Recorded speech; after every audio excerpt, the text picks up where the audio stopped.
Hello, everyone. Hope you all are doing good. So, welcome to Rise, the perfect guide.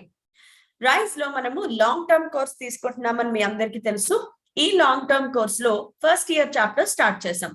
So first year chapters లో already చాలా చాలా చాలా chapters cover అయిపోయాయి. Almost ఎండ్కి వచ్చాము, అంటే mechanics track లో ఎండ్కి వచ్చేసాం అనమాట. సో ఈ మెకానిక్స్ ట్రాక్ అయిపోయింది అంటే నెక్స్ట్ హీట్ ట్రాక్ స్టార్ట్ అవుతుంది. సో హీట్ ట్రాక్ లో చాలా ఇంపార్టెంట్ టాపిక్స్ కూడా ఉన్నాయి. So coming up classes are also చాలా ఇంపార్టెంట్. అయితే ప్రీవియస్ క్లాస్ వరకు మనము ఆసిలేషన్స్ అనే లెసన్ కంప్లీట్ చేసుకున్నాం. సో ఈ రోజు క్లాస్ లో ఒక కొత్త చాప్టర్ తో స్టార్ట్ చేద్దాం. అదేంటి అంటే ఈ రోజు చాప్టర్ పేరు గ్రావిటేషన్. ఓకే, సో గ్రావిటేషన్ కొంచెం ఇంట్రెస్టింగ్ గా ఉంటుంది బికాస్ మనందరికీ కూడా చిన్నప్పటి నుంచి స్పేస్ అంటే ఏంటి, యూనివర్స్ అంటే ఏంటి, ఇదంతా చాలా ఫ్యాసినేటింగ్ గా ఉంటుంది కదా. మనము సమ్మర్ సీజన్స్ లో నైట్ టైమ్ అలా పడుకునే ఆకాశం కేసు చూసినప్పుడు చాలా చాలా స్ట్రేంజ్ గా, చాలా ఎగ్జైటింగ్ గా ఉంటుంది. అసలు స్పేస్ లో ఏమున్నాయి, అవన్నీ అలా ఎలా ఎగ్జిస్ట్ అవుతున్నాయి, సన్ గాని, మూన్ గాని, స్టార్స్ గాని, లేదా వేరియస్ ప్లానెట్స్ ఉన్నాయని మనకి తెలుసు. అవన్నీ అలా వాటి ప్లేస్ లో ఎలా ఎగ్జిస్ట్ అవుతున్నాయి. సో ఇదంతా కూడా చాలా ఫ్యాసినేటింగ్ గా ఉంటుంది. కాబట్టి ఎవరికైతే స్పేస్ గురించి లేదా మన ప్లానెట్స్ గురించి, స్టార్స్ గురించి చాలా ఇంట్రెస్ట్ ఉంటుందో వాళ్ళందరికీ ఈ లెసన్ చాలా బాగా నచ్చుతుంది. బికాస్ మనం చాలా ఇంట్రెస్టింగ్ ఫ్యాక్ట్స్ నేర్చుకుంటాము. అలాగే చాలా బాగుంటుంది ఈ లెసన్ బికాస్ ఇది రియల్ గా మన చుట్టూ జరిగే వింతలు, విశేషాలు స్పేస్ లో ఇవన్నీ నేర్చుకుంటాం. కాబట్టి లెట్స్ స్టార్ట్ టుడేస్ క్లాస్. అయితే ఈ రోజు క్లాస్ టాపిక్స్ కి వెళ్లే ముందు ఒకసారి గ్రావిటేషన్, బికాస్ ఇది లెక్చర్ నెంబర్ 1 కాబట్టి గ్రావిటేషన్ లెసన్ వెయిటేజ్ చూద్దాం ఒకసారి. ఐపీకి వచ్చేటప్పటికి ఎస్, గ్రావిటేషన్ నుంచి కంపల్సరీగా ఒక 4 మార్క్ క్వశ్చన్ గ్యారంటీగా వస్తుంది. గ్రావిటేషన్ లో గ్యారంటీగా వచ్చే క్వశ్చన్స్, హై వెయిటేజ్ ఉన్న 4 మార్క్ క్వశ్చన్స్ ఏంటి అంటే జియో స్టేషనరీ శాటిలైట్, అలాగే escape velocity, orbital velocity, variation of g with height and depth. అంతే. ఈ క్వశ్చన్స్ మనం బాగా చదువుకుని వెళ్తే ఎగ్జామ్ లో ఒక 4 మార్క్ క్వశ్చన్ మీదే. And more over gravitation lesson లో 4 మార్క్ క్వశ్చన్స్ చాలా ఈజీగా ఉంటాయి. సో ఎవరైతే ఐపీ ఇంటర్ సెకండ్ ఇయర్ లో ఉన్నారో, ఐపీ ప్రిపరేషన్ టువర్డ్స్ ఉన్నారో ఎవరైతే, వాళ్ళు గుర్తుపెట్టుకోండి, మీరు గ్రావిటేషన్ చదివేటప్పుడు first geostationary satellite question చదవండి. ఆ తర్వాత escape velocity, orbital velocity 4 mark questions ఉంటాయి, అవి చదివేసేయండి. ఆ తర్వాత variation of small g, acceleration due to gravity with height and depth, ఈ క్వశ్చన్స్ కూడా ప్రిపేర్ అయిపోండి. ఎంసెట్ లోకి వచ్చేటప్పటికి ఎస్, 1 క్వశ్చన్ గ్యారంటీ, నీట్ లో 1 క్వశ్చన్ గ్యారంటీ. అయితే జేఈ మెయిన్స్ లో గ్రావిటేషన్ నుంచి గ్యారంటీగా క్వశ్చన్ వస్తుందా అంటే చెప్పలేము, అంత హై వెయిటేజ్ ఉన్న చాప్టర్ అయితే కాదు.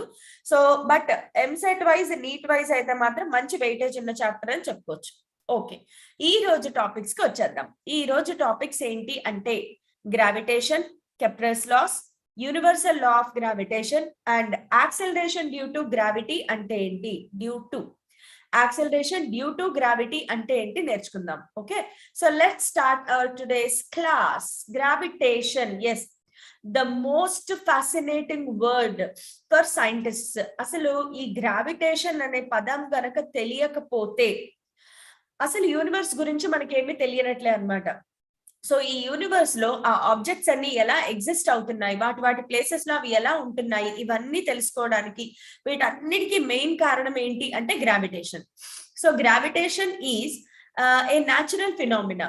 Yes, it is a natural phenomena. ఎవ్వరూ గ్రావిటేషన్ ని క్రియేట్ చేయలేదు కాబట్టి it exists by its own, by physical bodies attract each other. So Newton focused. Yes, gravitation గురించి మళ్ళీ మనకి చెప్పింది ఎవరు అంటే మన న్యూటన్ తాతగారు, ద ఫేమస్. న్యూటన్ గనక లేకపోతే మనం ఈ యూనివర్స్ ని ఇంత బాగా అర్థం చేసుకునే వాళ్ళం కాదేమో. ఓకే, సో ఈ న్యూటన్ తాతగారు ఏం చేశారంటే he focused on his attention on the motion of the moon about the earth. First ఆయన అబ్జర్వేషన్, యాక్చువల్ గా అది కూడా కాదు, ఇంకా బాగా చెప్పాలి అంటే ఆయన అబ్జర్వేషన్ ఎక్కడి నుంచి స్టార్ట్ అయింది, చెట్టు నుంచి యాపిల్ కింద పడడం నుంచి స్టార్ట్ అయింది. కింద పడిన యాపిల్ ని తీసుకుని కడుక్కుని తినకుండా ఆయన ఏం చేశారు, అసలు ఇది కింద వైపుకే ఎందుకు పడింది, పైకి ఎందుకు పడలేదు అనే ఆలోచనతో స్టార్ట్ చేశారు. అవును, అలా ఆలోచిస్తే ఆయన ఆ పండును కాస్త కడుక్కుని తినేస్తే ఈ గ్రావిటేషన్ అనే అసలు ఒక థియరీయే రాదు కదా. సో ఇంత పెద్ద థియరీ రావాలి అంటే ఒక చిన్న థాట్ తోనే స్టార్ట్ అవుతుంది. సో ఆ తర్వాత ఆయన ఏం చేశాడంటే అక్కడి నుంచి అబ్జర్వేషన్ స్టార్ట్ చేసి first he started observing about the motion of the moon around the earth. అక్కడి నుంచి ఆయన అబ్జర్వేషన్ స్టార్ట్ చేశాడు అనమాట. He declared the laws of nature that operating between earth and the apple is same as the laws operating between earth and moon. Yes, అంత చిన్న thought నుంచి మొత్తం universe కి సంబంధించిన ఒక లా ని ఆయన తయారు చేయగలిగాడు. ఏ లా అయితే యాపిల్ ని ఎర్త్ వైపు పడేలాగా చేస్తోందో అదే లా ఈ యూనివర్స్ లో ప్రతి రెండు బాడీస్ మధ్యలో ఎగ్జిస్ట్ అవుతుంది అని ఆయన చెప్పారనమాట మనకి. So Newton predicted that A is proportional to 1/r square. A అంటే ఇక్కడ యాక్సెలరేషన్ డ్యూ టు గ్రావిటీ అని తీసుకోవచ్చు. Also F is proportional to m/r square. దీన్నే మనం ఇన్వర్స్ స్క్వేర్ లా అంటాము. అదేంటో ఒకసారి చూద్దాం. Okay, by the third law of motion the force on the body due to earth must be equal to the force on the earth due to body. Yes, Newton's third law ప్రకారం every action has an equal and opposite reaction. So earth తన మీద ఉన్న surface మీద ఉన్న bodies ని ఎంత force తో attract చేస్తుందో దాని సర్ఫేస్ మీద ఉన్న బాడీస్ కూడా ఎర్త్ ని అంతే ఫోర్స్ తో అట్రాక్ట్ చేస్తాయి. ఓకే, దీనిని యూనివర్సల్ లా ఆఫ్ గ్రావిటేషన్ అంటారు. సో ఈ యూనివర్సల్ లా ఆఫ్ గ్రావిటేషన్ నేను స్టేట్మెంట్ ఇస్తాను బికాస్ ఇక్కడ స్టేట్మెంట్ అంత క్లారిటీగా లేదు మనకి. So according to Newton's universal law of gravitation, according to universal law of gravitation, universal law of gravitation Newton ఏం చెప్పారు అంటే according to this law every body in the universe attracts the other body with some or the other force. So ఈ universe లో, ప్రపంచం కాదు, ఈ universe లో ప్రతి రెండు బాడీస్ ఒకదానినొకటి అట్రాక్ట్ చేసుకుంటాయి with some or the other force. అది ఫోర్స్ ఆఫ్ అట్రాక్షన్ మాత్రమే, రిపల్షన్ అసలు ఎగ్జిస్ట్ అవ్వదు.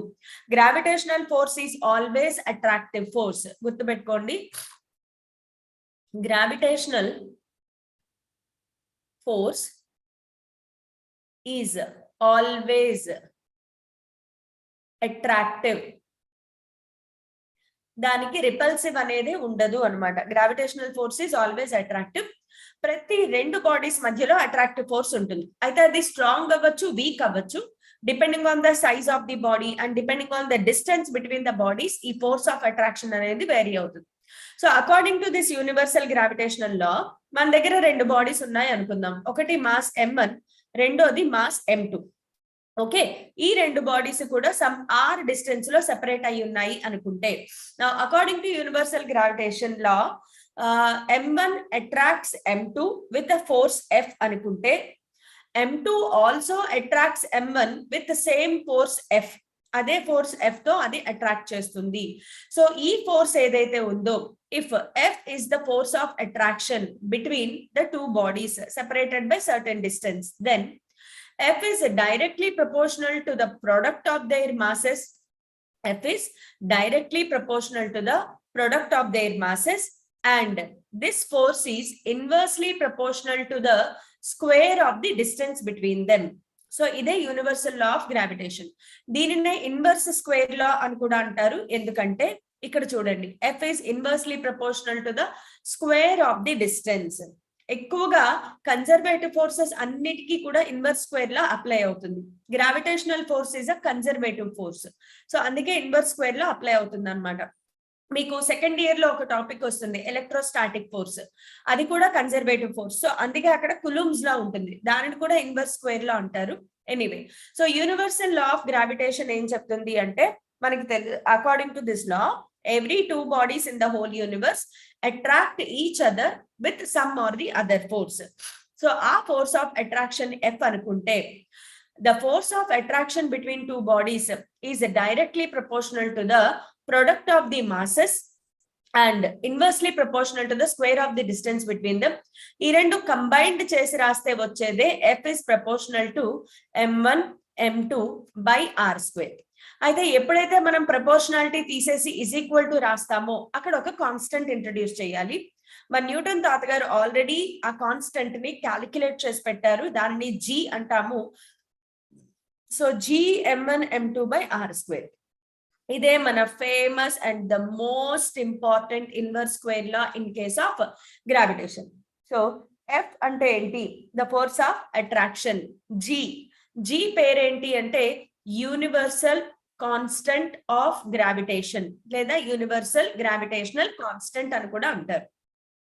అండ్ న్యూటన్ ఆల్రెడీ ఈ వాల్యూని క్యాలిక్యులేట్ చేశారు. సో మన పని ఏంటి అంటే దాన్ని గుర్తుపెట్టుకోవడం మాత్రమే. సో జీ వాల్యూ ఎంత అంటే ఇక్కడ ఆల్రెడీ ఉంది, బట్ ఒకసారి రాసి చెప్తాను. 6.67 into 10⁻⁻11 newton metre square per kilogram square. దీనినే యూనివర్సల్ గ్రావిటేషనల్ కాన్స్టెంట్ అంటారు. Okay, universal gravitational constant. ఎప్పుడైతే దీనిని యూనివర్సల్ కాన్స్టెంట్ అన్నాము అంటే it remains constant everywhere in the universe. So G value remains constant everywhere in the universe. ఈ universe మొత్తంలో ఎక్కడ ఏ planet మధ్యలో మనం క్యాలిక్యులేట్ చేయాలన్నా జీ వాల్యూ కాన్స్టెంట్ గా ఉంటుంది. This is the main difference between capital G and small G. Capital జీని universal gravitational constant అంటారు, స్మాల్ జీని ఏమంటారమ్మా? యాక్సెలరేషన్ డ్యూ టు గ్రావిటీ అంటారు. సో క్యాపిటల్ జీకి స్మాల్ జీకి డిఫరెన్స్ ఏంటి అంటే capital G remains constant anywhere in the universe. Universe లో మనం ఎక్కడ క్యాలిక్యులేట్ చేయాలన్నా కూడా capital G value constant. But small G వచ్చేటప్పటికి it is not constant on the surface of the earth only. Earth మీద అది కాన్స్టెంట్ కాదు, పోల్ నుంచి ఈక్వేటర్ కి వెళ్లేలోగా జీ వాల్యూ మారిపోతుంది. సో అదే main difference between small G and capital G అన్నమాట. So important features of universal law of gravitation. Yes, ఈ పాయింట్స్ థియరీ పాయింట్స్ కదా అని మీరు అనుకోవచ్చు, బట్ ఎంసెట్ లో గ్రావిటేషన్ నుంచి థియరీ బిట్స్ కూడా ఎక్స్పెక్ట్ చేయొచ్చు.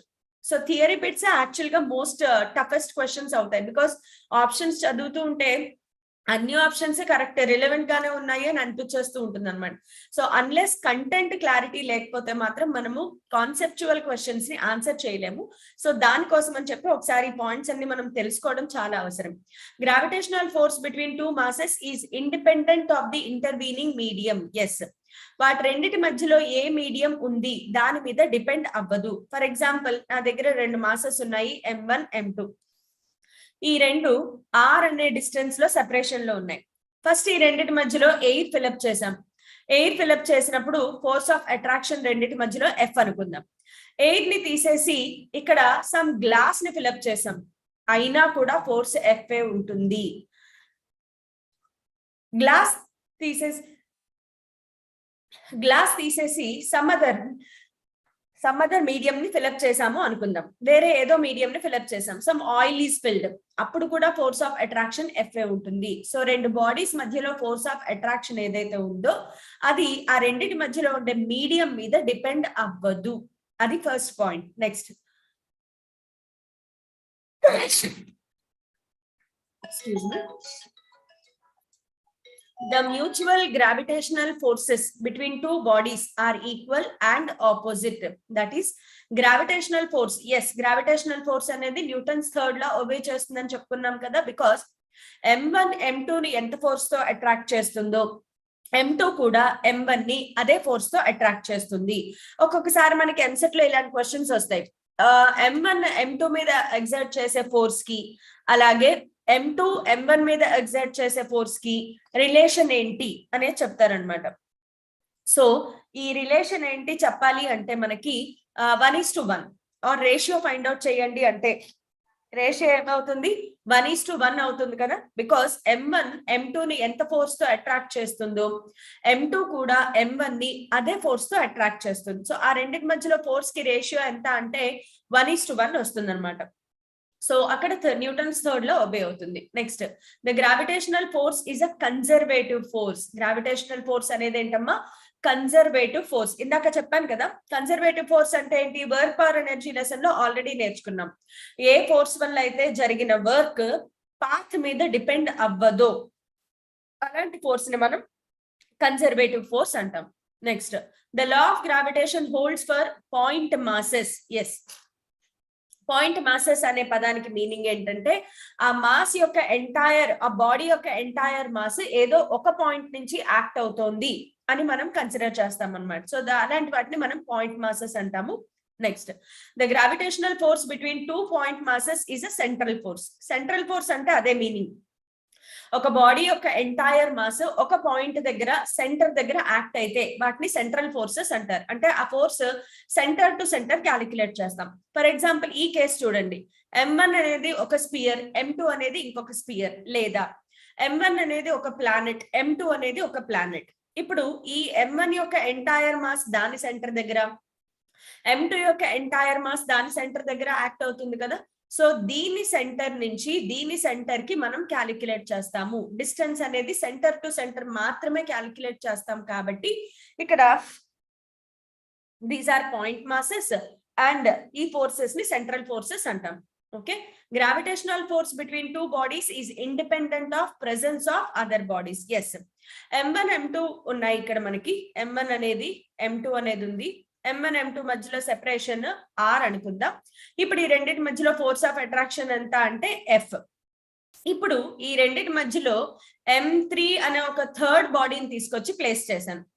ఇప్పుడు M1 M2 మధ్యలో ఫోర్స్ ఆఫ్ అట్రాక్షన్ ఏంటి అంటే చెప్పుకున్నాం కదా, ఈ రెండింటి మధ్యలో బంధం దృఢమైనది, ఫెవికాల్ బంధం అన్నమాట. అందుకే M1 M2 మధ్యలో M3 వచ్చినా, కొత్తగా ఇంకొక వ్యక్తి వచ్చినా కూడా వీళ్ళ మధ్యలో బంధం విడదీయరానిది. సో M1 M2 మధ్యలో ఫోర్స్ ఆఫ్ అట్రాక్షన్ F ఉంటుంది.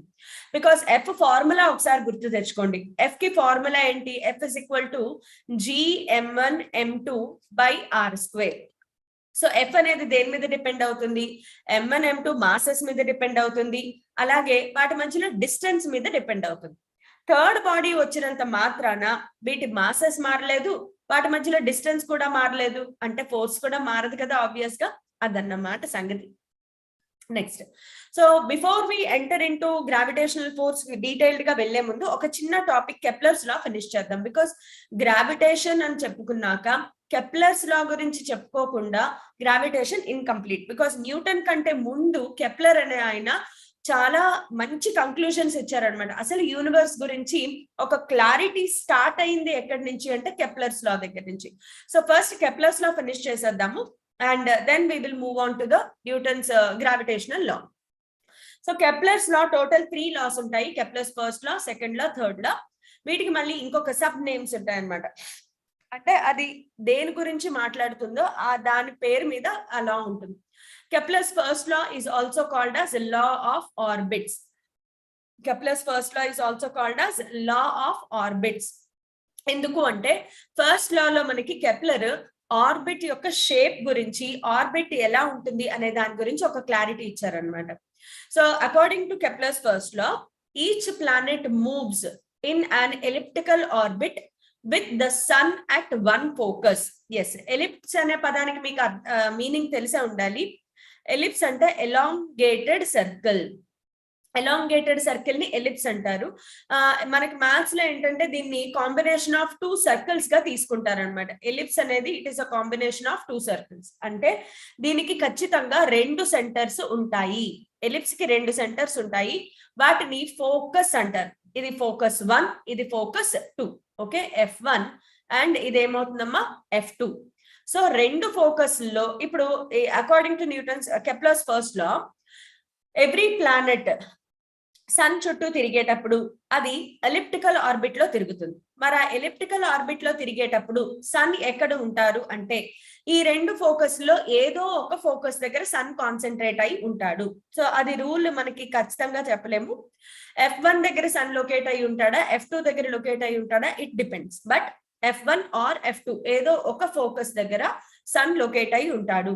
ఇది కెప్లర్స్ ఫస్ట్ లా. నెక్స్ట్, కెప్లర్ సెకండ్ లా ఏం చెప్తారు అంటే లా ఆఫ్ ఏరియాస్. ఎందుకంటే ఇది ఏరియా స్వెప్ట్ గురించి మాట్లాడుతుంది అనమాట. The speed of planet varies in such a way that the radius vector drawn from one point to other point in a time interval in same time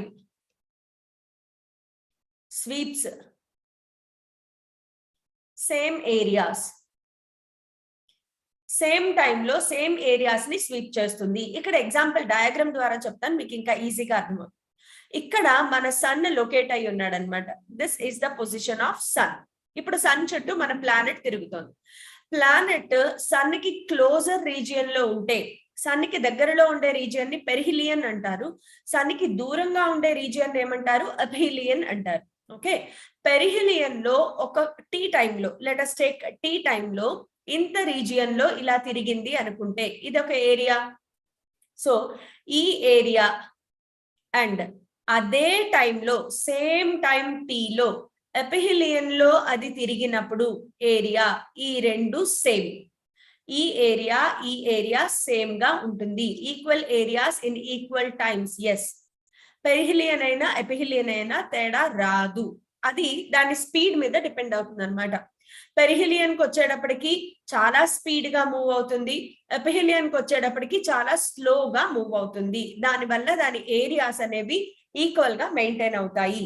okay, దీనిని ఇంకొకలాగా ఎలా చెప్తారు, Kepler second లా ఇంకొకలా ఎలా చెప్తారు అంటే the aerial velocity అంటే area sweep చేయడానికి దాని velocity ఎంత ఉందో, the aerial velocity of radius vector, the aerial velocity of radius vector is constant. The aerial velocity of radius vector is constant. So దీని నుంచి మనం ఒక చిన్న మ్యాథమెటికల్ క్యాలిక్యులేషన్ నేర్చుకోవాలి. ఏరియల్ వెలాసిటీ అంటే rate of change of area. So dA by dt is equal to half r square into d theta by dt. Okay, half r square omega కదా, so half r square d theta by dt. ఈ half r square omega ఎక్కడి నుంచి వస్తుంది మనకి అంటే system of particles లో already నేర్చుకున్నాం మనం. So dA by dt is equal to half r square d theta by dt అంటే omega. But we know that omega ఎక్కడి నుంచి వస్తుంది అంటే v is equal to r omega నుంచి, omega is equal to v by r రాసుకోవచ్చు కదా. So omega is equal to v by r ఇక్కడ substitute చేస్తే dA by dt is equal to half r into v. ఒక r cancel అయిపోతుంది, half r into v అనేది maintain అవుతుంది మనకి. So ఇది ఒక ప్రాబ్లమ్స్ వచ్చే రీజియన్ అన్నమాట. వీటిలో నుంచి మనకి ప్రాబ్లమ్స్ వచ్చే ఛాన్స్ ఉంది కాబట్టి ఈ ఫార్ములా ఒకటి మెమరైజ్ చేసుకోండి. అలాగే ఎప్పుడైతే dA by dt is equal to half rv వచ్చిందో ఇక్కడ యాంగులర్ మొమెంటం కూడా కన్సర్వ్ అవుతుంది. So since as angular momentum, angular momentum గురించి మనం సిస్టమ్ ఆఫ్ పార్టికల్స్ లో నేర్చుకున్నాము. L is equal to mvr. Angular momentum గురించి సిస్టమ్ ఆఫ్ పార్టికల్స్ లో నేర్చుకున్నాం. L is equal to mvr. అక్కడి నుంచి vr is equal to L by m. So ఆ L by m ని ఇక్కడ సబ్స్టిట్యూట్ చేస్తే మనము dA by dt is equal to half into L by m. Okay, dA by dt is equal to half into L by m. ఇది మనకి angular momentum టర్మినాలజీలో expression. Okay, so L by 2m అని కూడా గుర్తుపెట్టుకోవచ్చు. దీన్ని dA by dt is equal to L by 2m అని కూడా గుర్తుపెట్టుకోవచ్చు. సో ఇది కెప్లర్ సెకండ్ లా. నౌ కెప్లర్ సెకండ్ లా కొన్ని ఇంపార్టెంట్ పాయింట్స్ ఉన్నాయి ఇక్కడ. మనకి ఇంపార్టెంట్ పాయింట్ ఏంటి అంటే ఇది A1, A2, A3 are swept by the radius vector in equal times. ఒకే టైంలో ఒక చోట A1 ఏరియా, ఇంకొక చోట A2 ఏరియా, ఇంకొక చోట A3 ఏరియా స్వీప్ చేసింది అంటే according to Kepler second law A1 is equal to A2 is equal to A3. అదే కెప్లర్ సెకండ్ లా అన్నమాట. ఓకే, ఇది గుర్తుపెట్టుకుంటే చాలు Kepler second law. Now moving on to Kepler's third law, ఇది ఏమని చెప్తారు అంటే లా ఆఫ్ పీరియడ్స్, అంటే టైం పీరియడ్ గురించి మాట్లాడుతుంది అనమాట. సో స్టేట్మెంట్ లోనే మనకు ఆన్సర్ ఉంటుంది. స్టేట్మెంట్ ఏంటి అంటే the square of the period of revolution of planet around the sun. The square of period of revolution, time period ని టీ తో సింబలైజ్ చేస్తే square of period of revolution is proportional to the cube of semi major axis. Semi major axis ని A or R తో సింబలైజ్ చేస్తారు. Cube of semi major axis అంటే T square is proportional to R cube. ఇదే మన Kepler's third లా. మీకు idea ఉండాలి semi major axis semi minor axis ఒకసారి చెప్తాను. ఎలిప్స్ కదా, ఎలిప్స్ కి దాని ఫోకస్ ని కలుపుకుంటూ ఒక లైన్ ఉంటుంది, దానికి పర్పెండిక్యులర్ గా సెంటర్ లో ఇంకొక లైన్ ఉంటుంది. దీనిని మైనర్ యాక్సిస్ అంటారు, దీనిని మేజర్ యాక్సిస్ అంటారు. మన సన్ అనేది మేజర్ యాక్సిస్ మీద లొకేట్ అయి ఉంటుంది కాబట్టి సెమీ మేజర్ యాక్సిస్ అంటే ఇక్కడి నుంచి ఇక్కడికి ఉండే డిస్టెన్స్, దీన్ని సెమీ మేజర్ యాక్సిస్ డిస్టెన్స్ అంటారు. సో మన టైం పీరియడ్ ఏదైతే ఉందో, ప్లానెట్ సన్ చుట్టూ తిరిగే టైం పీరియడ్ కి స్క్వేర్ చేస్తే అది proportional to the cube of the semi major axis. So ఇదే మన కెప్లర్స్ థర్డ్ లా. సో దీని నుంచి మనం ఏం రాసుకోవచ్చు అంటే T1 square by T2 square is equal to R1 cube by R2 cube. Problems చేయడానికి హెల్ప్ అవుతుంది అనమాట. లేదా సమ్ కాన్స్టెంట్ K అని కూడా రాసుకోవచ్చు. T2 is equal to K, T2 కాదు sorry, T square is equal to some K into R cube. T square is equal to some K into R cube. ఇలా కూడా రాయొచ్చు. ఇక్కడ K ఏంటి అంటే కాన్స్టెంట్, అంతే, దానికి ఏమి వాల్యూ ఉండదు. సో కాన్స్టెంట్ లాగా ఉంచుకుని క్యాన్సిల్ చేసేసుకోవచ్చు తర్వాత. ఇవి కెప్లర్స్ 3 లాస్. ఈ కెప్లర్స్ 3 లాస్ లో ఎక్కువగా థియరిటికల్ బిట్స్ వచ్చే ఛాన్సెస్ ఉన్నాయి. అలాగే సెకండ్ లా చెప్పాను కదా, ఈ స్లైడ్ లో ఏదైతే మ్యాథమెటికల్ పోర్షన్ ఉందో దీని నుంచి మాత్రమే మనకి బిట్స్ వచ్చే ఛాన్సెస్ ఉన్నాయి. కాబట్టి ఇంతవరకు మీరు మెమరైజ్ చేసుకుంటే కెప్లర్స్ లా సరిపోతుంది. Now let us move on to universal law of gravitation. Okay, the famous universal law of gravitation. Already ఇందాక దీని గురించి నేను చెప్పేశాను. సో ఒక్కసారి క్విక్ రివిజన్. M1 M2 అనేవి రెండు మాసెస్ అనుకుందాము. F అనేది వాటి మధ్యలో ఉండే ఫోర్స్ ఆఫ్ అట్రాక్షన్ అయితే F is directly proportional to the masses product of the masses and F is inversely proportional to the square of the distance between them. ఇక్కడ ఒక చిన్న పాయింట్ మనం అబ్జర్వ్ చేయాలి. ఇందులో మనం ఏం చెప్పుకున్నాము, ఎర్త్ యాపిల్ ని ఎంత ఫోర్స్ తో అట్రాక్ట్ చేస్తుందో యాపిల్ కూడా ఎర్త్ ని అదే ఫోర్స్ తో అట్రాక్ట్ చేస్తుంది అని చెప్పాం. మరి అయితే యాపిల్ ఎర్త్ వైపే ఎందుకు మూవ్ అవ్వాలి, ఎర్త్ యాపిల్ వైపు ఎందుకు మూవ్ అవ్వదు? దీనికి ఆన్సర్ ఏంటి అంటే because of the mass. Earth mass తో కంపేర్ చేస్తే యాపిల్ మాస్ ఎంత? హైలీ నెగ్లిజిబుల్ అన్నమాట. ఒక ఇసుక పార్టికల్ అంత మాస్ కూడా ఉండదన్నమాట. So because mass is negligible, earth Apple వైపు మూవ్ అవ్వలేదు, బట్ యాపిల్ చాలా ఈజీగా ఎర్త్ వైపు మూవ్ అయిపోతుంది. So that is the main reason అన్నమాట. సో మాస్ మీద కంపల్సరీగా ఫోర్స్ అనేది డిపెండ్ అవుతుంది కాబట్టి ఎర్త్ తో కంపేర్ చేస్తే apple mass negligible. So that is why apple moves towards the earth but earth do not moves towards the apple. Okay, so G value గుర్తుపెట్టుకున్నారు కదా. అలాగే ఫోర్స్ ఆఫ్ అట్రాక్షన్, ఇది vector form కూడా గుర్తుపెట్టుకోండి. Vector notation ఎందుకు అంటే మనకి EAMCET లో మెమరీ బేస్డ్ అంటే just identification, which of the following is the vector form of gravitational force, ఇలా అడుగుతారు మన క్వశ్చన్. సో ఆ వెక్టార్ ఫార్మ్ ని ఎలా గుర్తుపెట్టుకోవాలి అంటే F bar is equal to minus GM1 M2, ఇవన్నీ స్కేలార్ క్వాంటిటీస్. ఇక్కడ మైనస్ సింబల్ ఎందుకు పెట్టాను అంటే F ఇస్ అట్రాక్టివ్ ఫోర్స్. మనం ఫిజిక్స్ లో అట్రాక్టివ్ ఫోర్సెస్ కి నెగటివ్ సింబల్ అప్లై చేస్తాము, అలాగే రిపల్సివ్ ఫోర్సెస్ కి పాజిటివ్ సింబల్ అప్లై చేస్తాం.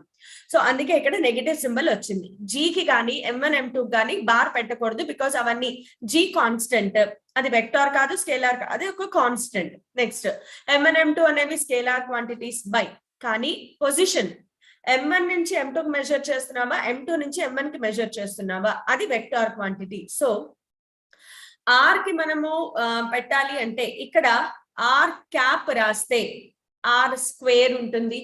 అలా కాకుండా minus GM1 M2 by R cap బదులు R బార్ రాస్తే R క్యూబ్ వస్తుంది. ఇక్కడ యాక్చువల్ గా కరెక్ట్ గా రాయాలి అంటే మాడ్యులస్ ఆఫ్ R బార్, ఇది కూడా అంతే, modulus of R bar whole cube.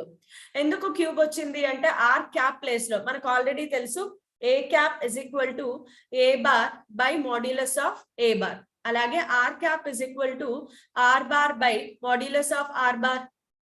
So ఇదే ఫార్ములాని మనం ఇక్కడ అప్లై చేస్తే ఆర్ క్యూబ్ అవుతుంది అనమాట. సో ఇది మీరు గుర్తుపెట్టుకోండి, బికాస్ ఖచ్చితంగా మనకి ఎంసెట్ లో ఇది కొంచెం రిపీటెడ్ క్వశ్చన్ కూడా 2 times రిపీట్ అయింది ఇప్పటికే. Identify which of the following is vector form of gravitational force, అంతే క్వశ్చన్. జస్ట్ ఐడెంటిఫై చేయడం మాత్రమే. సో మీరు గుర్తుపెట్టుకోవాల్సింది క్యాప్ ఉంటే స్క్వేర్ ఉంటుంది, బార్ ఉంటే క్యూబ్ ఉంటుంది. అది కన్ఫ్యూజన్ లేకుండా గుర్తుపెట్టుకోండి. Next acceleration due to gravity అసలు జస్ట్ చూద్దాము. But acceleration due to gravity గురించి ప్రాపర్ అండర్స్టాండింగ్ నెక్స్ట్ క్లాస్ లో చేద్దాం, బికాస్ ఈ క్లాస్ లో ఇంకా గ్రావిటేషనల్ ఫోర్స్ గురించి మనం డిస్కస్ చేసుకోవాల్సింది చాలా ఉంది, చాలా అప్లికేషన్స్ ఉన్నాయి. అంటే ప్రాబ్లమ్ ఓరియంటెడ్ ఎంసెట్ లెవెల్లో కానీ నీట్ లెవెల్లో కానీ క్వశ్చన్స్ ఎలా వస్తాయి అనేది కూడా నేను డిస్కస్ చేస్తాను. యాక్సిలరేషన్ డ్యూ టు గ్రావిటీ అంటే ఏంటి? ఎర్త్ సర్ఫేస్ మీద ఏదైనా body which is under free fall condition, అంటే దాని మీద గ్రావిటేషనల్ ఫోర్స్ తప్ప వేరే ఏ ఫోర్స్ యాక్ట్ అవ్వకపోతే, then we say that the body is under free fall condition. అలాంటప్పుడు ఆ బాడీని ఎర్త్ ఎంత ఫోర్స్ తో అట్రాక్ట్ చేస్తుందో, అది ఫోర్స్ తో అట్రాక్ట్ చేయడం వల్ల ఏం జరుగుతుంది? ఫోర్స్ ఉన్న చోట యాక్సిలరేషన్ డెవలప్ అవుతుంది. సో ఫ్రీలీ ఫాలింగ్ కండిషన్ లో ఉన్నప్పుడు బాడీలో యాక్సెలరేషన్ డెవలప్ అవుతుంది. ఎవరి వల్ల డెవలప్ అవుతుంది? గ్రావిటేషన్ వల్ల డెవలప్ అవుతుంది. అందుకే ఫ్రీలీ ఫాలింగ్ బాడీలో డెవలప్ అయ్యే యాక్సెలరేషన్ ని ఏమంటారు అంటే acceleration due to gravity. Okay, so acceleration due to గ్రావిటీకి ఫార్ములా ఇది. అయితే ఈ ఫార్ములాని రేపు మళ్ళీ ఇంకొక క్లాస్ లో, నెక్స్ట్ క్లాస్ లో కంపల్సరీగా డిస్కస్ చేద్దాం. బట్ ఇప్పుడు మనం ఏం చేయబోతున్నాము అంటే యాక్సెలరేషన్ డ్యూ టు గ్రావిటీ ని కొంచెం పక్కన పెట్టి నేను ఫోర్స్ గురించి డిస్కస్ చేస్తాను. ఓకే, గ్రావిటేషనల్ ఫోర్స్, దీని గురించి తెలుసుకోవడం చాలా ఇంపార్టెంట్. బికాస్ కేవలం గ్రావిటేషనల్ ఫోర్స్ మీద బిట్స్ ఎక్స్పెక్ట్ చేసే ఛాన్సెస్ చాలా హైగా ఉంటాయి ఎంసెట్ అండ్ నీట్ రెండిటికి కూడా. సో ఒక్కసారి gravitational force, universal gravitational force గురించి మనం ఒకసారి డీటెయిల్డ్ గా డిస్కస్ చేద్దాం. ఇన్ కేస్ ఆఫ్ దీనిని యాక్చువల్ గా ప్రిన్సిపల్ ఆఫ్ సూపర్ పొజిషన్ అంటారు. Principle of super position.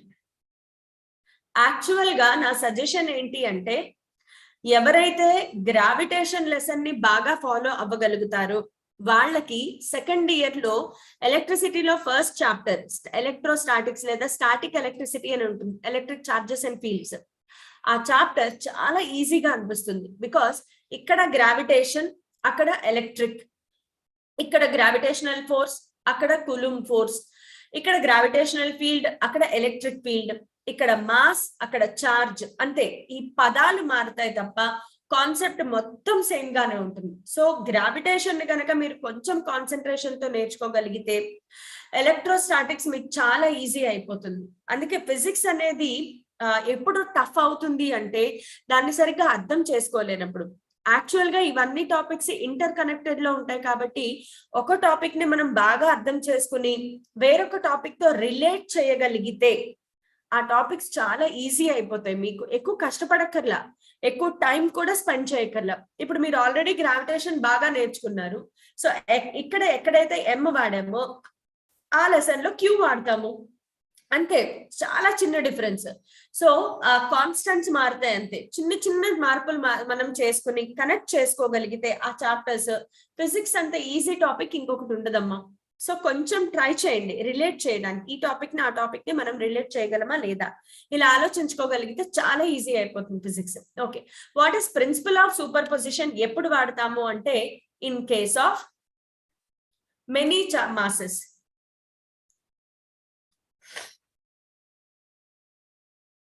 In case of many masses surrounded, బోల్డ్ అన్ని మాసెస్ ఒకే ప్లేస్ లో ఉన్నాయి అనుకుందాం. లైక్ ఇక్కడ ఒక మాస్ M1 ఉంది, ఇక్కడ ఒక మాస్ M2 ఉంది, ఇక్కడ ఒక మాస్ M3 ఉంది, అండ్ సో ఆన్. ఇలాగా n నంబర్ ఆఫ్ చార్జెస్ ఉన్నాయి అనుకుందాం. వీటన్నిటికీ ఒకసారి పొజిషన్ వెక్టార్స్ కనుక మనం అబ్జర్వ్ చేస్తే, పొజిషన్ వెక్టార్ ఎప్పుడు కూడా మనము ఆరిజిన్ నుంచి తీసుకోవాలి. సో ఆరిజిన్ నుంచి M1 అనేది R1 డిస్టెన్స్ లో, M2 అనేది R2 డిస్టెన్స్ లో ఇలా ఉన్నాయి అనుకుంటే M అనే మాస్ తీసుకుందాం. ఆరిజిన్ దగ్గర నేను M అనే మాస్ ని ప్లేస్ చేశాను. M కి M1 కి మధ్యలో డిస్టెన్స్ R1 బార్, M కి M2 కి మధ్యలో డిస్టెన్స్ R2 బార్. ఇలాగా M కి MN కి మధ్యలో డిస్టెన్స్ RN బార్ అనుకుంటే గనక ఇప్పుడు రిజల్టాంట్ ఫోర్స్ ఈ వీటన్నిటి వల్ల ఇప్పుడు M కి M1 కి మధ్యలో ఫోర్స్ ఆఫ్ అట్రాక్షన్ ఉంటుంది, M కి M2 కి మధ్యలో ఫోర్స్ ఆఫ్ అట్రాక్షన్ ఉంటుంది, M కి M3 కి మధ్యలో ఫోర్స్ ఆఫ్ అట్రాక్షన్ ఉంటుంది. ఇలా అన్ని ఫోర్సెస్ కి రిజల్టాంట్ ఫోర్స్ కావాలి అంటే F net bar is equal to F1 bar plus F2 bar plus F3 bar plus and so on plus Fn bar. ఖచ్చితంగా బార్ పెట్టాలి, అంటే vectorial sum, not normal sum. వీటన్నిటికీ వెక్టోరియల్ సమ్ తీసుకోవాలన్నమాట. Vectorial sum అంటే vector addition వాడాలి. I hope మీకు గుర్తుండుంటుంది. రెండు forces, in case of two forces చెప్తాను.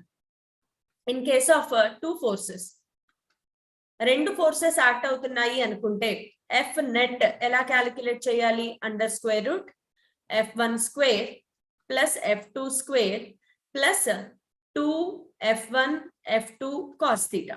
థీటా అనేది F1 కి F2 కి మధ్యలో ఉండే యాంగిల్ అన్నమాట. సో ఇలాగా మనం ఫోర్సెస్ ని క్యాలిక్యులేట్ చేయాలి.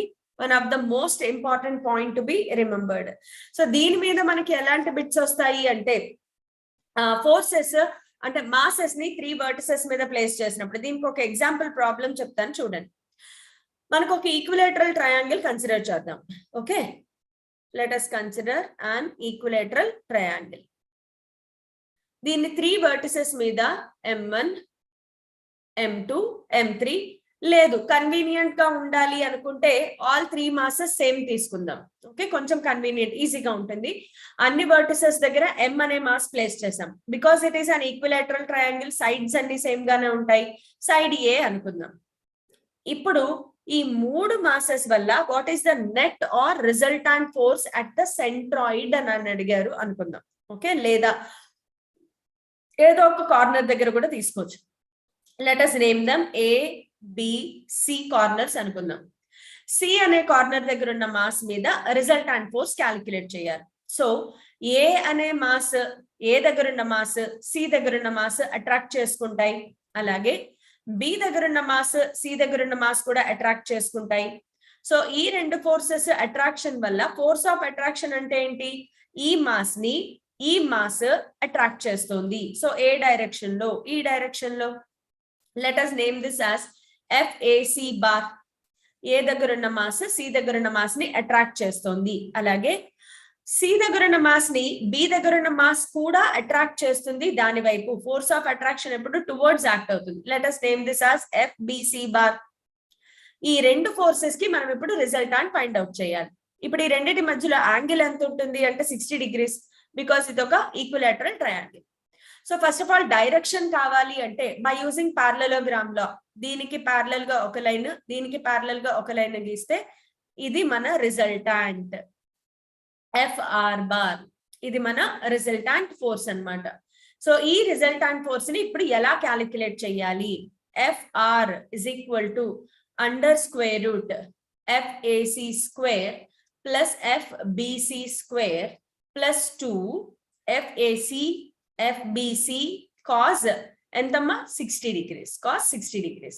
ఇప్పుడు FAC ఏంటి, FBC ఏంటి క్యాలిక్యులేట్ చేసుకుంటే మన ప్రాబ్లం అయిపోయినట్లే. సో FAC ని ఎలా క్యాలిక్యులేట్ చేయాలి? FBC మన ఫార్ములా, నార్మల్ ఫార్ములా వాడుకోవడమే. FAC formula G M1 M2 by R square. ఇక్కడ M, ఇక్కడ M. So M into M square by ఈ రెండింటి మధ్యలో డిస్టెన్స్ ఎంత? A square. Next FBC calculate చేస్తే G, B దగ్గర మాస్ M, C దగ్గర mass M. So M into M square by ఈ రెండింటి మధ్యలో డిస్టెన్స్ ఎంత? A square. ఓకే, ఇప్పుడు మనం అబ్జర్వ్ చేసేది ఏంటి అంటే FAC is equal to FBC. అవునా? ఈ రెండు వాల్యూస్ సేమ్ గా ఉన్నాయి. సో నేను ప్రాబ్లం సింపుల్ గా ఉండడం కోసం ఈ రెండింటిని కలిపి F అనుకుంటాను. ఇప్పుడు ఇందులో సబ్స్టిట్యూట్ చేయడమే. So FR resultant is equal to under square root F square plus F square plus 2F square cos 60. cos 60 value 1/2. So 2 ने 2 को मार दिया. సో మనకి ఆన్సర్ ఏమొస్తుంది అంటే under square root F square plus F square plus F square. So answer √3F. F అంటే ఏంటి? ఇక్కడ రాసుకున్న value. So answer √3 times of GM square by a square. ఇది మన నెట్ ఆర్ రిజల్టాంట్ ఫోర్స్ ఈ కేసులో. So principle of superposition ని ఇలా వాడతారు. ఇదే సేమ్ మనం అప్లై చేయొచ్చు in case of square also. ఒక స్క్వేర్ తీసుకున్నారు, ఆ స్క్వేర్ మీద 4 కార్నర్స్ లో 4 మాసెస్ పెట్టారు, దాని వల్ల కూడా మనం క్యాలిక్యులేట్ చేయమంటే ఈజీగా క్యాలిక్యులేట్ చేసేయచ్చు. ఓకే,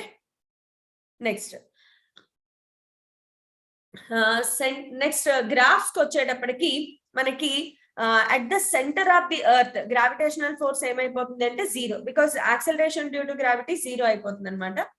అలాగే ఎఫ్ కి ఆర్ స్క్వేర్ కి ఒక గ్రాఫ్ అడుగుతారు, F R square graph. F R square graph అంటే ఏంటి? ఎఫ్ కి ఆర్ స్క్వేర్ కి రిలేషన్. ఎఫ్ ఆర్ స్క్వేర్ ఎలా రిలేట్ అయ్యి ఉన్నాయమ్మా? F is inversely proportional to R square కదా, according to universal law of gravitation. So దీనికి గ్రాఫ్ ఎలా వస్తుంది అంటే, మనం ఇక్కడ ఫోర్స్ అలాగే ఇక్కడ ఆర్ స్క్వేర్ కన్సిడర్ చేస్తే గ్రాఫ్ ఇలా వస్తుంది. Okay, decreasing slope, negative slope ఉంటుంది అనమాట గ్రాఫ్ కి. ఓకే, ఇది ఒక పాయింట్ గుర్తుపెట్టుకోవాలి. సో ఇలా మనకి రకరకాల అప్లికేషన్. గ్రాఫ్ అయితే కంపల్సరీగా గుర్తుపెట్టుకోండి, బికాస్ దాంట్లో మార్పులు చేర్పులు ఏమి ఉండవు కదా. సో డైరెక్ట్ గా మీరు గుర్తుపెట్టేసుకోవచ్చు. Moving on to next application. ఇంకొక అప్లికేషన్కి వెళ్దాము. ఇప్పుడు మన క్వశ్చన్ నెక్స్ట్ ఇంకొక అప్లికేషన్ ఏంటి అంటే, two masses are moving in circular path. Two masses are moving in circular path under mutual gravitational force. Under mutual gravitational force. దీంట్లో మనకి లీనియర్ వెలాసిటీ కానీ యాంగులర్ వెలాసిటీ కానీ క్యాలిక్యులేట్ చేయమని క్వశ్చన్స్ వస్తూ ఉంటాయి.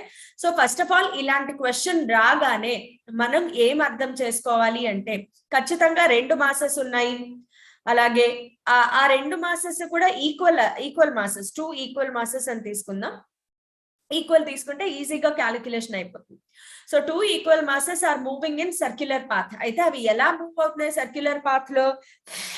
Under mutual gravitational force. అంటే ఒక దాని మీద ఇంకొక దాని ఫోర్స్ ఆఫ్ అట్రాక్షన్ వల్ల ఆ రెండు కూడా సర్క్యులర్ పాత్ లో తిరుగుతున్నాయి. ఓకే, సో ఇది మన సర్క్యులర్ పాత్.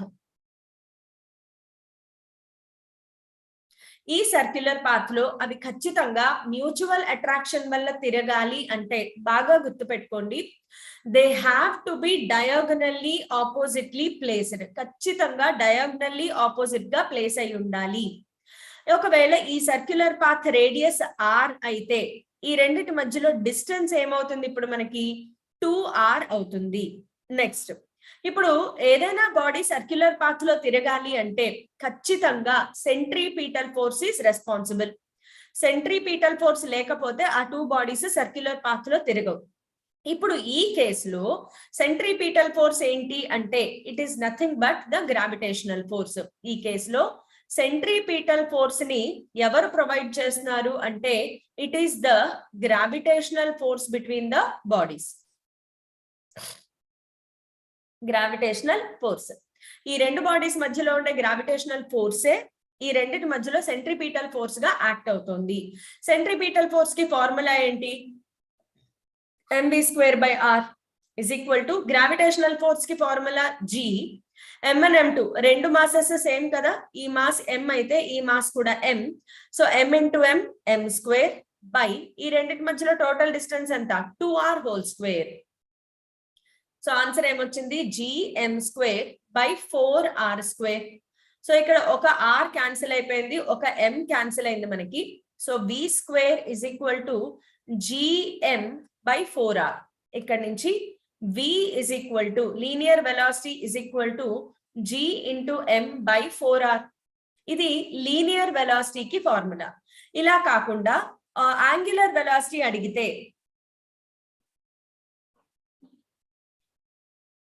యాంగులర్ వెలాసిటీ అంటే ఏంటమ్మా? ఒమేగా. v కి ఒమేగా కి రిలేషన్ ఏంటి అంటే, v is equal to r omega. So v place లో r ఒమేగాని సబ్స్టిట్యూట్ చేస్తే omega r omega is equal to √gm/4r. అక్కడి నుంచి omega is equal to r ని మళ్ళీ లోపలికి తీసుకెళ్ళిపోతే కనుక మనము ఆర్ స్క్వేర్ అవుతుంది కాబట్టి అండర్ స్క్వేర్ రూట్ GM/4R³ ఇలా కూడా రాసుకోవచ్చు. లేదు మీరు డైరెక్ట్ గా 1/r బయట ఉంచుకుంటాము అంటే అలా కూడా ఉంచొచ్చు, నో ప్రాబ్లం. సో దీంట్లో ఇది ఎంసెట్ లో ప్రీవియస్ ఇయర్స్ లో అడిగిన క్వశ్చన్ అండ్ మెయిన్స్ లో కూడా వచ్చిన క్వశ్చన్. ఇది మనకి ఒక్కొక్కసారి మెయిన్స్ అండ్ ఎంసెట్ లో క్వశ్చన్స్ మ్యాచ్ అవుతూ ఉంటాయి అన్నమాట. సో కొన్ని మోడల్స్ మనం ఈజీగా నేర్చుకుంటే ఇంకా బెటర్ గా ఉంటుంది. ఫర్ ఎగ్జాంపుల్ మనకి మెయిన్స్ లో వచ్చిన క్వశ్చన్, ఇదే మోడల్లో మెయిన్స్ లో వచ్చిన క్వశ్చన్ ఏంటి అంటే 3-4 మాసెస్ ఒక సర్కిల్ లో తిరుగుతున్నాయి under mutual gravitational force. Same ఇది ప్రీవియస్ క్వశ్చన్ లో 2 మాసెస్ తీసుకున్నాము, ఇప్పుడు 3 మాసెస్ సర్కిల్ మీద తిరుగుతున్నాయి under mutual attraction of gravitational force. అంటే ఖచ్చితంగా అవి ఎలా ఉండాలి అంటే ఒక ఈక్విలాటరల్ ట్రయాంగిల్ ని ఫామ్ చేసే డిస్టెన్స్ లో ఉండాలి. ఖచ్చితంగా ఈ సైడ్స్ సేమ్ గా ఉండాలన్నమాట, ఈ masses same, sides same. So equilateral triangle కి ఆల్రెడీ మనం క్యాలిక్యులేట్ చేసి పెట్టుకున్నాం, గుర్తుందా? √3f వచ్చింది మనకి. In case of equilateral triangle we got √3f. So ఆ √3f మనకి ఇక్కడ గ్రావిటేషనల్ ఫోర్స్ అవుతుంది కాబట్టి డైరెక్ట్ గా mv²/r is equal to √3f. f place లో ఎంత వచ్చింది? GM²/a². అవునా? GM²/a². ఇక్కడ a అనేది side of this equilateral triangle అనుకుందాం. ఓకే, సో దీన్ని మనం సాల్వ్ చేసుకుంటే గనక అయితే ఇక్కడ ఆర్ ప్లేస్ లో మళ్ళీ దీన్ని కన్వర్ట్ చేసుకుంటే ఆర్ ప్లేస్ లో a/√3 వస్తుంది కాబట్టి mv²/a/√3. ఇది ప్యూర్ మ్యాథ్స్. రేడియస్ ని దీనికి మెజర్మెంట్ లో కన్వర్ట్ చేసుకుంటే మనకి a/√3 వస్తుంది. √3 GM²/a². ఇవన్నీ క్యాన్సిల్ చేసుకుంటే మనకి b is equal to √G × m/a వస్తుంది. ఇక్కడ నుంచి యాంగులర్ వెలాసిటీ యాంగులర్ లో ఫైండ్ అవుట్ చేయాలి అంటే b ప్లేస్ లో r ఒమేగా రాసుకుంటే ఒమేగా వచ్చేస్తుంది మనకి. సో ఇలాగా డిఫరెంట్ అప్లికేషన్స్ వస్తాయి. ఇంకొక చిన్న ఇంపార్టెంట్ పాయింట్ ఏంటంటే null point, calculation of null point. Null point అంటే ఏంటి? ఏ పాయింట్ దగ్గర అయితే రిజల్టాంట్ ఫోర్స్ 0 అయిపోతుందో దాన్ని మనం నల్ పాయింట్ అంటాం కదా. సో నల్ పాయింట్ క్యాలిక్యులేట్ చేయడానికి లెట్ us కన్సిడర్ ఏ point mass m1, another point mass m2. ఈ రెండిటికి మధ్యలో డిస్టెన్స్, టోటల్ డిస్టెన్స్ r అనుకుందాము. అయితే m1 నుంచి ఒక x డిస్టెన్స్ లో ఒక పాయింట్ ని కన్సిడర్ చేస్తే ఇక్కడ నల్ పాయింట్ ఏర్పడింది అనుకుంటే m2 నుంచి ఆ డిస్టెన్స్ ఏమవుతుంది? r - x అవుతుంది. Okay, so f1 is equal to GM1m2/x² రాస్తే f2 is equal to GM1m2/r - x² అవుతుంది. ఇప్పుడు నల్ పాయింట్ అంటే ఆ పాయింట్ దగ్గర రెండు forces equal in magnitude, opposite in direction లో ఉండాలి. సో అట్ నల్ పాయింట్ దగ్గర ఖచ్చితంగా f1 must be equal to f2. So GM1m2/x² is equal to GM1m2, sorry ఇక్కడ మధ్యలో m అనేది ప్లేస్ చేస్తాం కదా, ఈ రెండింటికి మధ్యలో ఫోర్స్, ఈ రెండింటికి మధ్యలో ఫోర్స్. సో ఒకటి GM1m అవుతుంది, ఇంకొకటి GM2 అవుతుంది. So GM1m and GM2m/r - x². ఇక్కడ m అనేది క్యాన్సిల్ అయిపోతుంది, మనకి g క్యాన్సిల్ అయిపోయింది. So m1/x² is equal to m2/r - x². Cross multiplication చేస్తే m1 × r - x² is equal to m2x².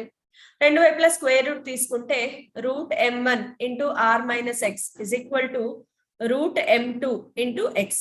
Okay, so మళ్ళీ మనకి x వాల్యూ కావాలి కాబట్టి we need the value of x.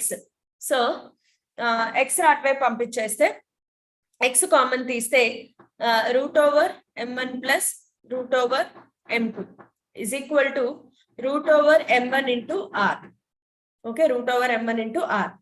So ఇక్కడ నుంచి మనకి x వాల్యూ ఎంత వస్తుంది అంటే r/√m2/m1 +1. +1 కి రూట్ ఉండదు మనకి. సో ఇదొకటి డైరెక్ట్ గా గుర్తు పెట్టేసుకుంటే బాగుంటుంది. నల్ పాయింట్ అంటే ఏం లేదు, రెండు బాడీస్ మధ్యలో ఇంకొక బాడీని ప్లేస్ చేసాము. ఇప్పుడు దీనికి దీనికి మధ్యలో ఉండే ఫోర్స్, అలాగే దీనికి మధ్యలో ఉండే ఫోర్స్, ఈ రెండు ఫోర్సెస్ ఎక్కడైతే equal in magnitude, opposite in direction అవుతాయో అక్కడ మనకి నల్ పాయింట్ అనేది క్రియేట్ అవుతుంది. అదనమాట సంగతి. Okay, let us see IPE model questions ఒకసారి చూద్దాం. On which fundamental law of physics is Kepler's second law based? Second law దేని మీద బేస్ అయిందని చెప్పాము? Area vector sweeps equal areas in equal intervals of time.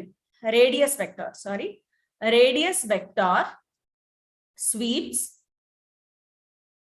equal areas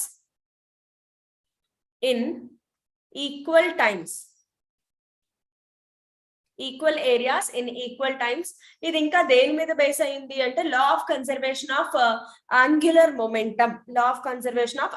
momentum మీద కూడా base అయ్యింది. Next, the distance between two bodies is increased to 3 times. Distance between two bodies is increased to 3 times its original value. Then what is the effect on the gravitational force? First of all, gravitational force ki distance ki relation enti? F is directly proportional to r square. Ante F1 by F2 is equal to R2 by R1 whole square. Okay, F1 ni F anukundamu, F2 manam find out cheyali. R1 ni R anukunte R2 em chesaramma 3 times to its original value ante 3R. ఇవి ఇక్కడ substitute చేయడమే. F by F2 is equal to 3R by R whole square. R cancel అయిపోతే F by F2 is equal to 9. 3 square is 9. So F2 is equal to F by 9. ఇది మన correct answer. So original force కి 1/9 times అవుతుంది. So it will be decreased by 9 times అని కూడా అనొచ్చు అన్నమాట. చాలా మంది ఇలాంటి ప్రాబ్లమ్స్ చేసేటప్పుడు కంగారులో 3R² అని రాసేసుకుంటారు. 3R whole square రాయాలి కానీ 3R² రాయకూడదు. ఇక్కడ చూడండి 3R by R whole square రాశాను. చాలా మంది కంగారులో ఏం చేస్తారు, 3R² by R² అని రాసేసుకుంటారు. అక్కడ మనకి రాంగ్ వెళ్ళిపోతుంది ప్రాబ్లం. సో ఇది రాంగ్. ఖచ్చితంగా హోల్ స్క్వేర్ వేసుకోవాలి, అది మర్చిపోకూడదు. Next, what is Kepler's law of periods? Show it mathematically. Kepler's law of periods ఏం చెప్తుంది? The square of time periods of a planet is proportional to the cube of the semi major axis.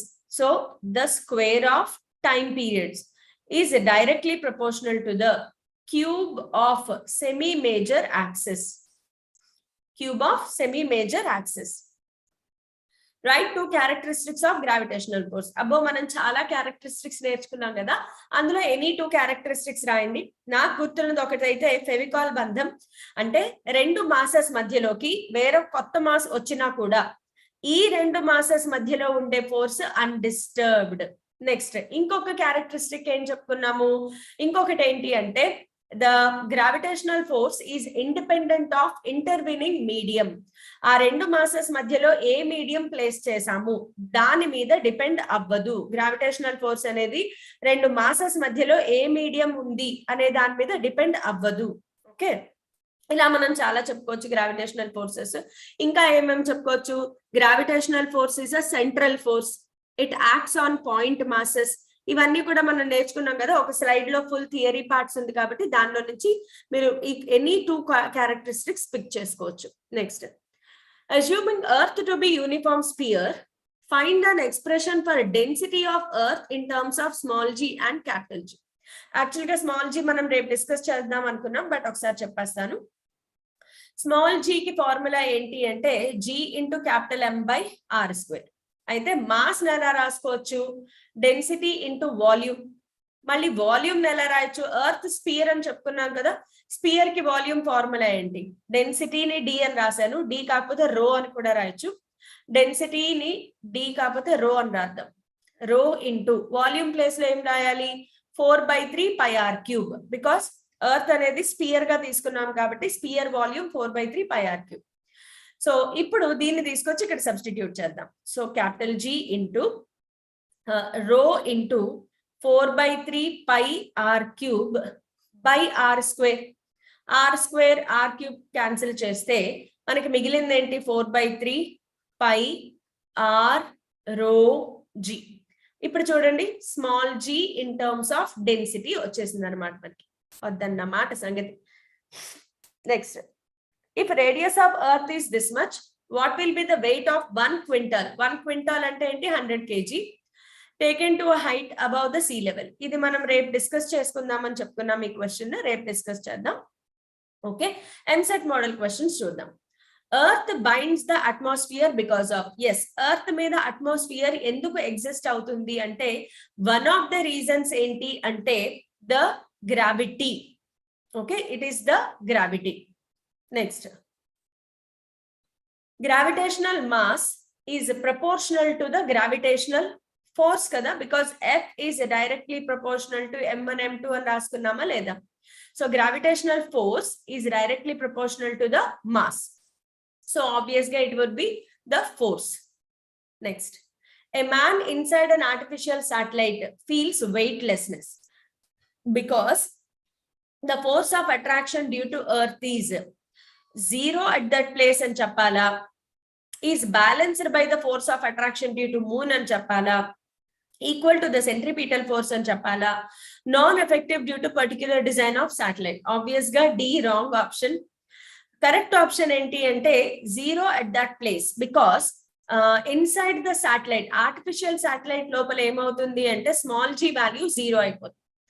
ఎప్పుడైతే small g value 0 అయిపోయిందో wait 0 అయిపోతుంది. Wait అంటే ఏంటి? Gravitational force. So gravitational force అనేది 0 అవుతుంది అన్నమాట. Kepler second law regarding constancy of aerial velocity of planet is consequence of the law of conservation of angular momentum. చెప్పాను కదా, కెప్లర్ సెకండ్ లా చెప్పేటప్పుడు యాంగులర్ మొమెంటం కన్జర్వ్ అవుతుంది అని చెప్పుకున్నాం కదా. సో ఖచ్చితంగా యాంగులర్ మొమెంటం కన్జర్వ్ అవుతుంది. So if gravitational constant is decreasing with time, gravitational constant is decreasing with time, what will remain unchanged in case of satellite orbiting around the earth? Earth చుట్టూ ఒక satellite తిరుగుతోంది అంటే ఏమి constant గా maintain అవుతుంది అంటే దాని టాంజెన్షియల్ వెలాసిటీ కాన్స్టెంట్ గా మెయింటైన్ అవుతుంది. బికాస్ గ్రావిటేషనల్ కాన్స్టెంట్ ఎప్పుడు టైం తో వేరీ అవ్వదు. వేరీ అవ్వకపోతేనే అది ఖచ్చితంగా రౌండ్ లో తిరుగుతుంది. ఎప్పుడైతే g వాల్యూ తగ్గిపోతుందో అంటే ఫోర్స్ ఆఫ్ అట్రాక్షన్ తగ్గిపోయింది. ఫోర్స్ ఆఫ్ అట్రాక్షన్ తగ్గిపోతే ఏమవుతుంది? బాడీ విసిరివేయబడుతుంది, బయటకు వెళ్ళిపోతుంది, రౌండ్ తిరగదు. సో అక్కడ మనం టాంజెన్షియల్ వెలాసిటీ అని చెప్పుకోవచ్చు అనమాట. So this is how we have completed successfully gravitation lecture 1. So ఈ రోజు క్లాస్ మీకు చాలా హెల్ప్ అవుతుంది because it is of complete basics and కొన్ని important EAMCET and NEET model questions అలాగే మెయిన్స్ మోడల్ క్వశ్చన్స్ కూడా డిస్కస్ చేశాను.